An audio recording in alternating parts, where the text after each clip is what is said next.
আশ্বিন মাসে বাপের বাড়ি আসেন ভগবতী।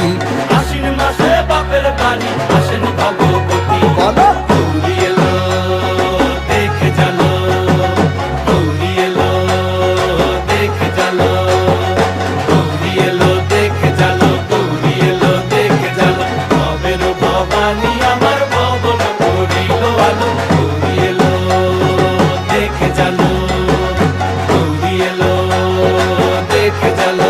ও দেখি সিংহের উপর পুইঠা চুরি, অসুরের টিকি ধরি, গলায় দিছে সাপ জড়াইয়া বুকে মারছে খুঁচা। কিন্তু